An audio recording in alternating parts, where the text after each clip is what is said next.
Muy buenos días a todos. Antes de iniciar, agradecer a la doctora Marta Herrera, presidenta de la Fundación Colombiana para Enfermedades Huérfanas o Poco Frecuentes. Voy a hablar algunos conceptos técnicos de este tema que me ha fascinado hace un tiempo.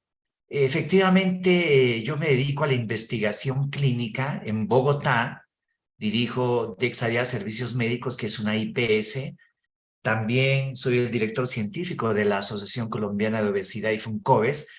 Y en este caso me dirán, bueno, la lipodistrofia produce bajo peso y la obesidad es todo lo contrario. Ya van a ver las sorpresas que vamos a encontrar. Enseño en pregrado a la Universidad de La Sabana y en posgrado a la Juan N. Corpas. ¿Cuál es la unión entre la lipodistrofia y la obesidad? Una sola, la leptina. Ahora lo vamos a ver con más propiedad. Antes de ir al tema de fondo, quiero recordarles con esta diapositiva del año 2020 que la prevalencia de una enfermedad huérfana en Colombia se define como menor de 1 en 5.000 personas. También se llama enfermedades huérfanas raras. Hay un sistema de notificación en Colombia a través del CIVIGILA, ¿no? Que justamente uno de mis residentes hoy día me va a dar una instrucción cómo llenar este formato que no es tan fácil.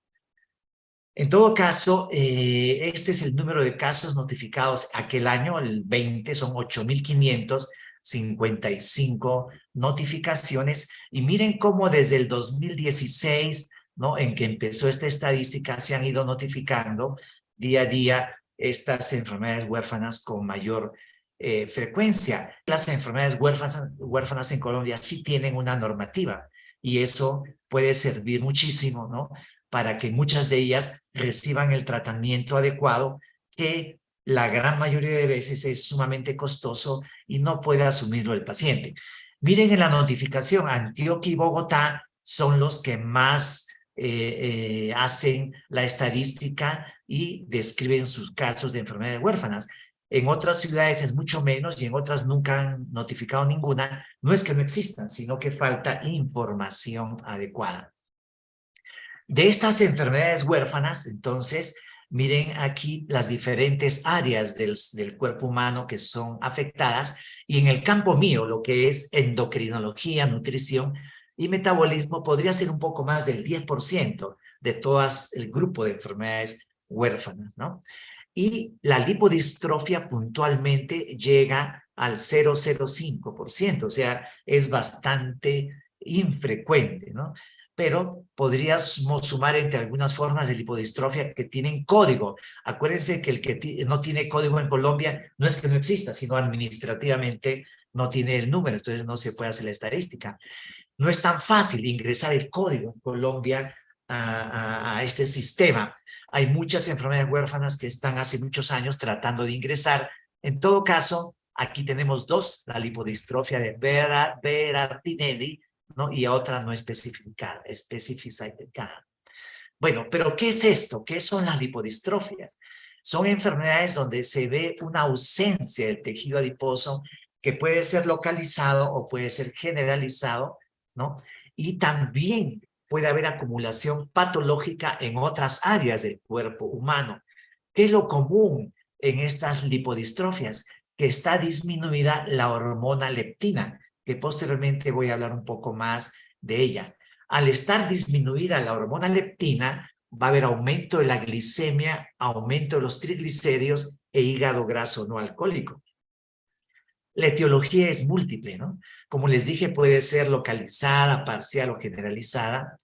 La forma más común es la que se asocia al tratamiento antirretroviral para VIH, ¿no? Los medicamentos que se llaman inhibidores de proteasas. Estos en forma secundaria, como evento adverso, producen síndromes de lipodistrofia.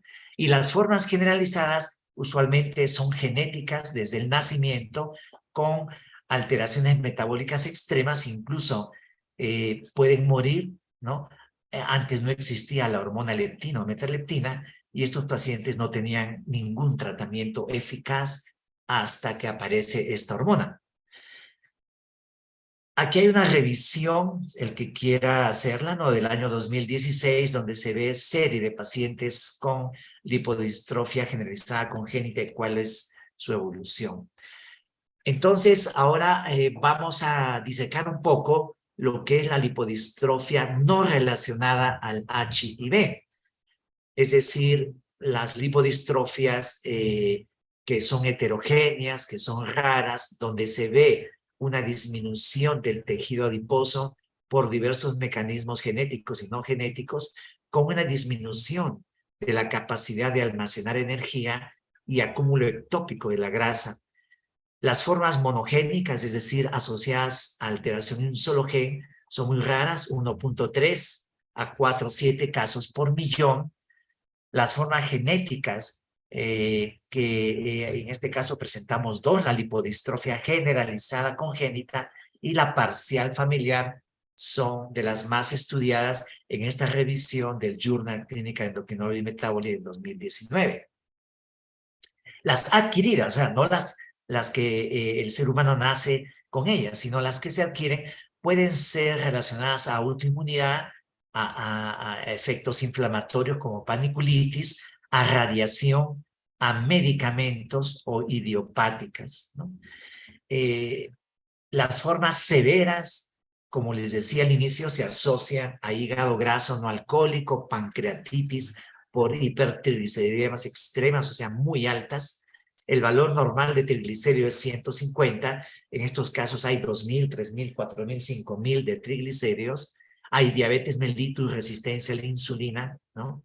Alteraciones en la reproducción, alteraciones psicológicas, etcétera. De otro lado, por acompañarse de enfermedades metabólicas o de alteraciones metabólicas, la morbilidad, es decir, la calidad de vida de estos pacientes está totalmente disminuida.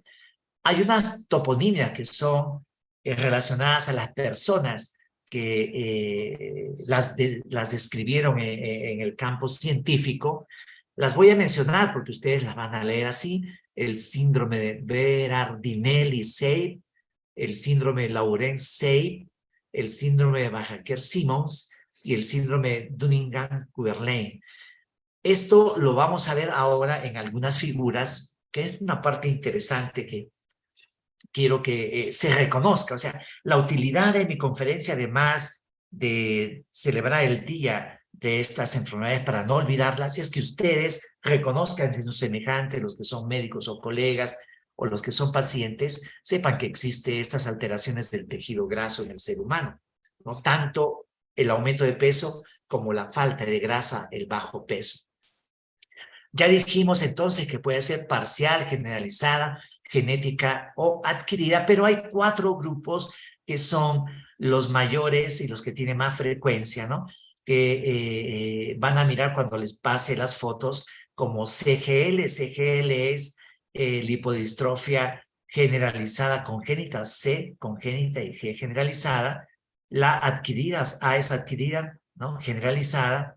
La parcial familiar, que empieza con F, y la parcial adquirida. A es adquirida, F familiar, y aquí es congénita. Aquí hay otra estadística también del Journal Clinical Endocrinology Metabology, donde se ve los países que han reportado más casos. Y miren ustedes que es Brasil, Turquía, Estados Unidos, ¿no? Son lugares donde se han reportado con más intensidad estos síndromes. Aquí presento la foto de un adipocito. Este es cortesía de Japón, del hospital de Kioto, donde se ve cómo es una célula grasa, ¿no? Para que ustedes la conozcan y vean, pues, a nivel molecular, esta representación extremadamente bella de una célula grasa. Ahora sí, vamos a comenzar a mirar algunos síndromes, por ejemplo, acá, Berardinelli-Seidt. Miren a la izquierda, esta mujer que parece hombre, ¿no? Este hombre muy musculoso, pero con hipertrofias de algunas partes de su cuerpo. No es que sea atleta, no es atleta, es hipertrófico espontáneamente. Entonces, si ustedes ven a alguien que sin ser atleta tiene estas características de músculos en algunos lugares de su cuerpo, prognatismo semejante a una acromegalia, o sea, tienen la mandíbula más grande, rasgos acromegaloides, disculpen que lo diga, pero esta dama no es muy hermosa, ¿no? Más bien es poco agraciada, ¿no? Y miren su cuerpo rectangular, no es 90, 60, 90 como nuestras damas colombianas, ¿no? Esta es media rectangular, tiene acantosis nígrica, es decir, unas hiperpigmentaciones en el cuello, en las axilas, en las ingles, en los nudillos, tiene hígado graso, ¿no? Cirrosis. Y aquí, entonces, a la derecha, distensión abdominal, y miren este signo, pleomegalia. Las varices, o digo, las venas están grandes, ¿no? Y no hay una explicación para esto. Entonces, esas características. Acá tenemos otro, ¿no? Esta es la congénita generalizada. Ven también algo del abdomen grande. Esta es una mujer, miren, pero también es rectangular, ¿no? Acantosis nígrica, baja talla. En este alcance de la fisiopatología, es decir, cómo es que se produce no teniendo grasa, paradójicamente, diabetes y resistencia a la insulina. Entonces aquí hay disminución de las adipocitoquinas, que son los productos de los adipocitos. O sea, la célula grasa tiene como sinónimo adipocito, y el adipocito produce adipoquinas, pero acá no hay adipoquinas, puntualmente no hay leptina, que es la hormona más importante que produce el adipocito, ¿no?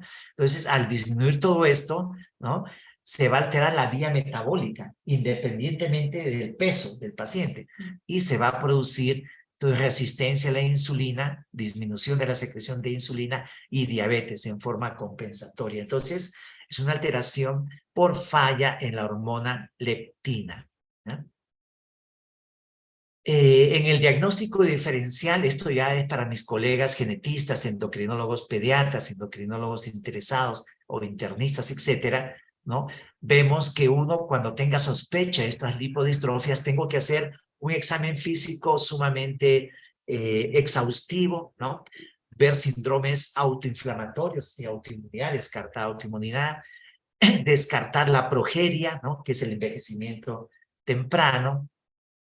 Si se ha presentado temprano en la niñez o en la adolescente, entonces puedo sospechar una forma familiar, ¿no? O de pronto, en el mismo momento de nacer, es una congénita, ¿no? Y así, este es un homograma para nuestros médicos que puedan trabajarlo. Y en esta hermosa imagen de una resonancia magnética, donde se va a mirar la grasa, esta parte es la normalidad. Estas son diferentes tipos de lipodistrofias. Miren lo normal y miren cómo en diferentes lipodistrofias hay una alteración del tejido graso, hay una alteración del músculo, ¿no? Muy importante, etcétera, etcétera. Entonces aquí vemos la congénita familiar, ¿no? Esta, la congénita C familiar, aquí, perdón, la congénita generalizada, la segunda es la forma familiar, miren, hernia umbilical, una mujer con una estructura androide, ¿no? Miren este, progeroide, ¿no? La progeria de Hutchinson-Gilford, mira, la cara con una progeria, ¿no? El síndrome de Werner, y, o sea, síndromes dismórficos de diferentes características. Acá tengo una adquirida, ¿no? Miren esta mujer, no tiene las características, como le decía, de nuestras caleñas, por ejemplo, no se ofendan, las de Medellín o Cartagena, etcétera, que también son diferentes, pero bueno, esta niña no es 90, 60, 90, y tampoco esta, ¿no? Ni esta adquirida parcial. O sea, puede haber formas parciales, no siempre es sincrónico, derecha-izquierda, sino a veces es un lado y el otro lado del cuerpo, ¿no? Entonces, en este otro algoritmo, donde ven el síndrome progeroide, ¿no? Que ya les mostré, es una persona que parece un anciano, ¿no? Y distinguen entonces la forma familiar, la adquirida, la congénita, etcétera, con pruebas de autoinmunidad en este esquema del Journal Clinical Endocrinology. Bueno, ¿y qué se encuentra de común? Lo que les decía, la leptina sérica es menor de 3 en el hombre y menor de 6 en la mujer. Es decir, el valor normal es más alto que esto. Esto es lo que se encuentra de común, baja leptina, ¿no? En estos pacientes. Miren esta otra forma generalizada congénita, en esas formas dismórficas, ¿no? Aquí, miren, hombre, pero con ginecomastia, ¿eh? Mira, un hombre, ¿no? y con medio atleta, entre comillas, acromegaloide. Es decir, yo creo que lo que ustedes tienen que ver es formas dismórficas. Dismorfia en medicina significa que la persona no tiene armonía entre el lado izquierdo y derecho, ¿no? O alguna parte de su cuerpo, ¿no? Es diferente. Miren estas formas dismórficas, la flebomegalia, ¿se acuerdan que le decía? O sea, puede haber las venas muy grandes, ¿no? Aquí hay baja talla, ¿no? Paniculitis en el abdomen, acantosis nigricans, que es un color oscuro, con acrocordones en el cuello, aquí en la axila, sí, aquí en la ingle probablemente, miren acá también. Esta es una forma extrema, ¿no? El pliegue del codo. Adquirida, ¿no? Miren cómo hay zonas que son sin grasa y zonas que tienen más grasa, o sea, son diferentes partes del cuerpo. Es decir, hay que, cuando yo hago endocrinología pediátrica, les digo a mis pediatras, a mis residentes, desnuden al niño, ¿se acuerdan? Porque si no, no van a detectar estas diferentes distribución de la grasa.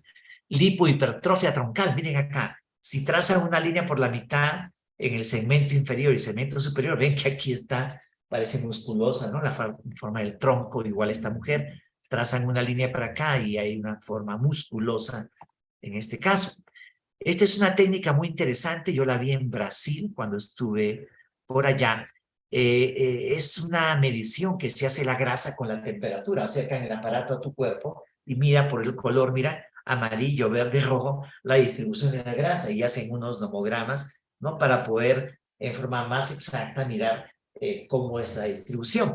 Yo tengo la suerte de tener densitometría ósea y composición corporal. Yo hago esto con composición corporal por DEXA. Estas ya son formas parciales, entonces acumulación. Aquí nada más, mire, parece un Cushing, pero no es un Cushing. Es decir, hay también fases Cushingoide, pero no es un Cushing, ¿eh? Aquí, por ejemplo, la flebomegalia, o sea, está crecida, y la pantorrilla, mira esta hipertrofia de pantorrilla, ¿no? Parcial adquirida, miren estas formas ginoides, pero exageradas, son formas ginoides exageradas, ¿no? Entonces, todas estas personas que tienen unas formas exageradas, miren aquí, cualquiera diría que es un Cushing, ¿no? Porque tiene un acúmulo dorsal en la jiba, pero no, esta es una lipohipertrofia central cervical no relacionada a Cushing, ¿eh?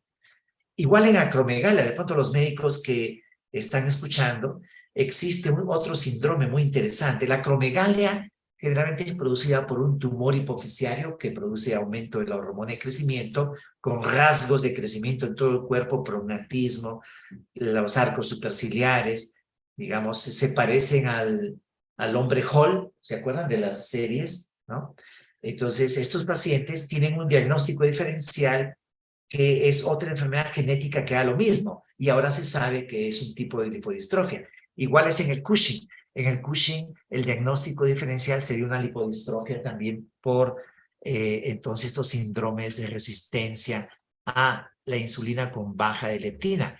Esta sí es la asociada a los medicamentos inhibidores de proteasa que se usan en el VIH, ¿no? En el SIDA. Incluso se ha descrito hasta jiba de búfalo, parecido también al Cushing. Y aquí, miren esta atrofia parcial, o sea, pacientes que tienen una zona de atrofia y otras de hipertrofia, ¿no? Ahora sí, en los últimos minutos voy a hablarles algo de leptina que me ha interesado hace muchos años, hemos estudiado mucho esto, ¿no? ¿Y cuál es lo interesante de la leptina? Que la leptina es dual. La falla de leptina se encuentra en el déficit congénito de leptina y en las lipodistrofias.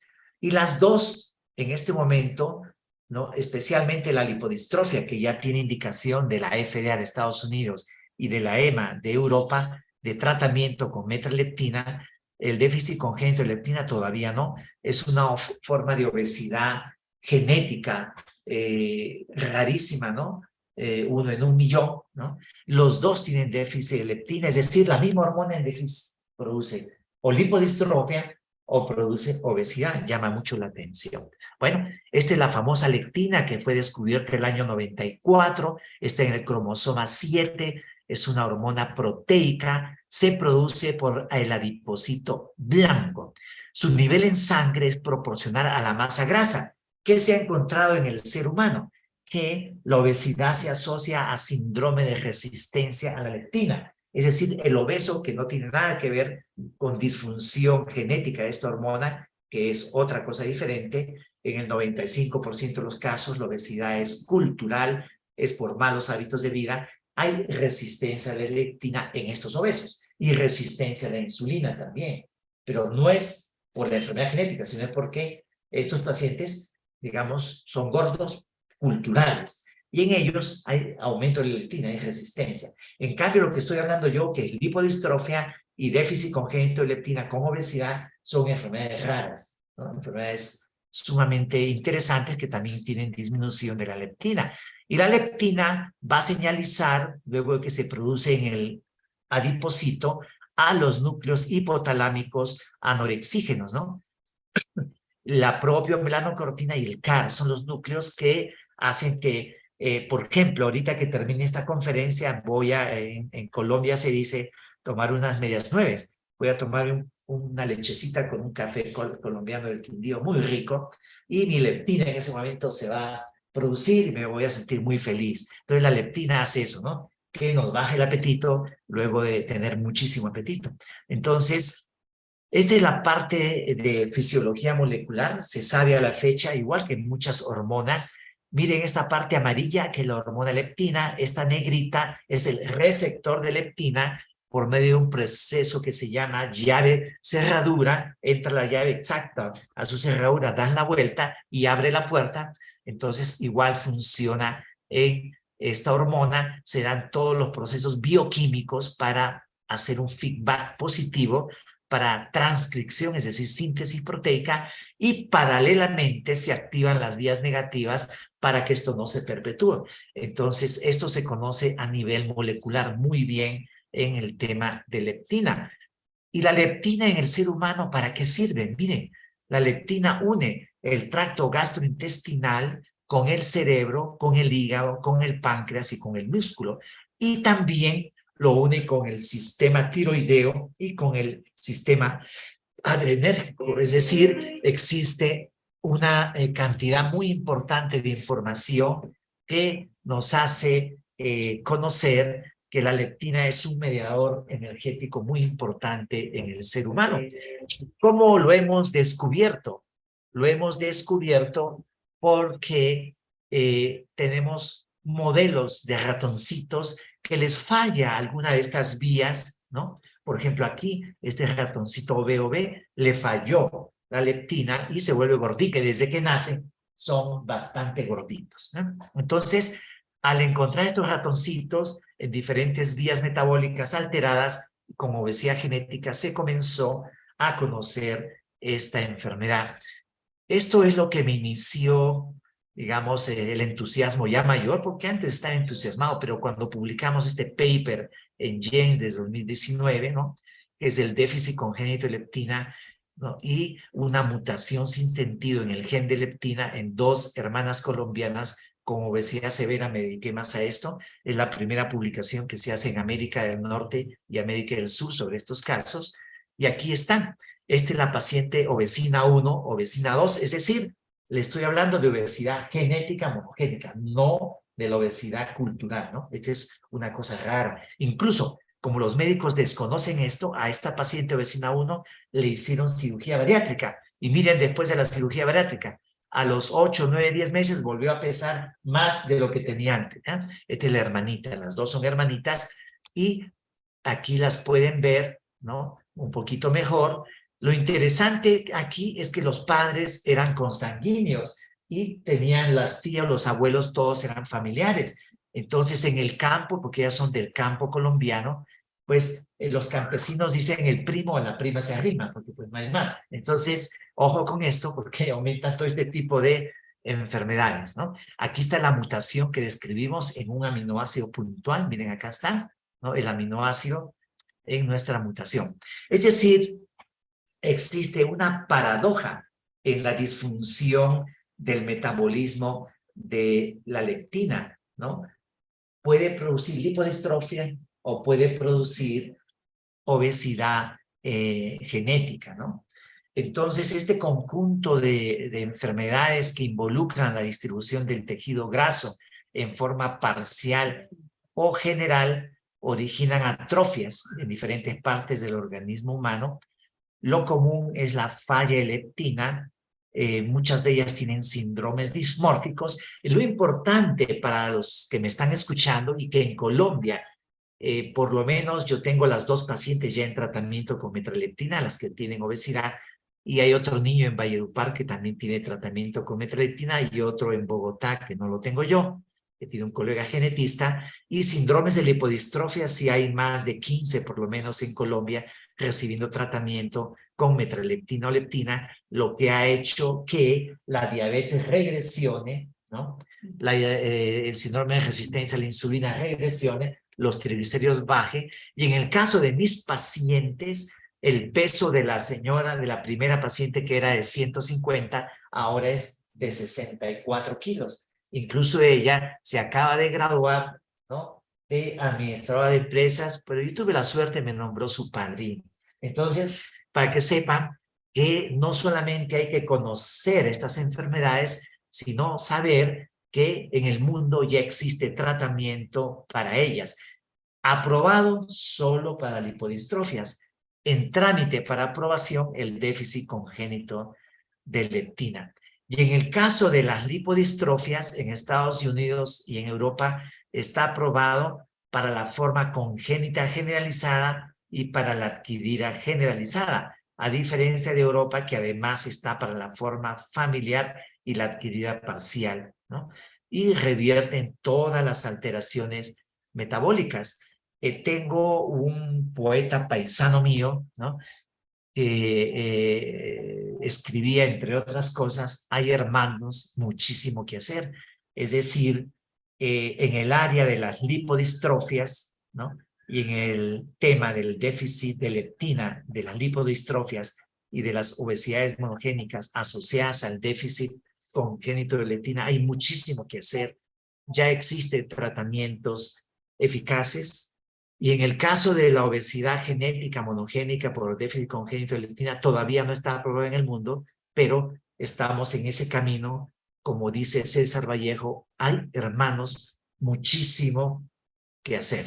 Muchas gracias por su tiempo. Entonces, aquí está mi correo para que me escriban. Si alguien tiene una sospecha de lipodistrofia en Colombia o en cualquier lugar donde me están escuchando, este es mi correo. Me escriben, por favor, para ponerle especial interés a estos casos en los cuales estamos trabajando desde hace unos 10 a 15 años. Muchas gracias.